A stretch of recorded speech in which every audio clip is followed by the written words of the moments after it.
નમસ્કાર દર્શક મિત્રો, બ્રેકિંગ ન્યૂઝમાં આપનું હાર્દિક સ્વાગત છે. આપ જોઈ રહ્યા છો ગુજરાત ન્યૂઝ 24. બુટલેગર અને રેતી માફિયાઓને ભાજપ હોદ્દા આપશે તો પછી આમ જ થશે ને. ડભોઈ તાલુકા ભાજપ અનુસૂચિત જનજાતિ મોરચાના મંત્રી અને કરનાળીના રહેવાસી ભરત ઉર્ફે ભૂપિન તડવીએ કર્યો નિર્દોષ પરિવાર પર હુમલો.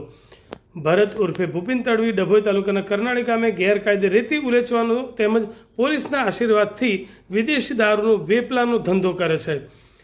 કરનાળી પાસેના ત્રિવેણી સંગમ નજીક સાંઈ ભોજનાલયની પાસે ભૂપિન અને તેના સાગરીતો દારૂ વેચતા હોય જે બાબતે ટોકતા ભોજનાલય ચલાવતા પરિવાર પર કર્યો હુમલો.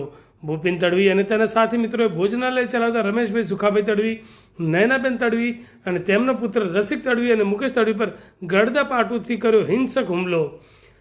રમેશભાઈ સુખાભાઈ તડવીને માથાના અને શરીરના ભાગે ગંભીર ઇજાઓ પહોંચતા 108 મારફતે ડભોઈ ખાનગી હોસ્પિટલ માટે સારવાર અર્થે પહોંચાડ્યા હતા. આ વખતે તો બચી ગયા, પણ બીજી વાર મળ્યા તો પતાવી દઈશ. ભૂપિન તડવીએ પરિવારને જાનથી મારી નાખવાની ધમકી આપી. રમેશભાઈ સુખાભાઈ તડવીએ આ અંગે ચાંદોદ પોલીસ સ્ટેશનમાં નોંધાવી ફરિયાદ. 31 માર્ચના જાહેર થયેલ ભાજપાની યાદીમાં ડભોઈ તાલુકા અનુસૂચિત જનજાતિ મોરચાના મંત્રી તરીકે ભરત ઉર્ફે ભૂપિન તડવીની વરણી કરાતા વિરોધનો સૂર ઉઠ્યો હતો, જેની મીડિયાએ પણ નોંધ લીધી હતી. આવી ભાઈગીરીની માનસિકતા ધરાવતા ભાજપના આશીર્વાદથી ફાટી ગયેલા તત્વો પર પોલીસ તંત્ર લગામ રાખે તે અત્યંત જરૂરી છે. ભાજપ પક્ષ આવા તત્વોને થાબડવાના બદલે તાબડતોબ હોદ્દા ઉપરથી દૂર કરે તે જરૂરી છે.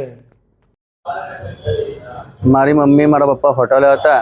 હોટલ ઉપર જઈને પેલો સુરેશ ને ભૂપિન દારૂ હાલતા હતા, દારૂ વેચતા હતા. અને મારી મમ્મી જો મારા મમ્મી એવું કીધું કે અહીંથી એમ છે.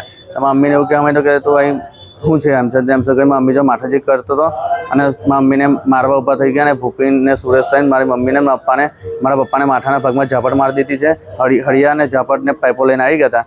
અને મારા પપ્પા છે ને તે જોવા જ ફોન આવ્યો કે બબલ થઈ. મેં તઈ ગયો ને ત્યારે મારા ભાઈને ને મને પીને માર્યો છે. મને અહીં ખભાના ભાગમાં મારેલો છે. અને મોટા ભાઈ પેલા ભરવાડ સમાજના પીન આની આગો પીન ધમાલ કરેલી હતી. અને પોલીસ કાયદેસર આની કાર્યવાહી કરે એવી અમારી માંગ છે. કેટલા જણા આવ્યા હતા?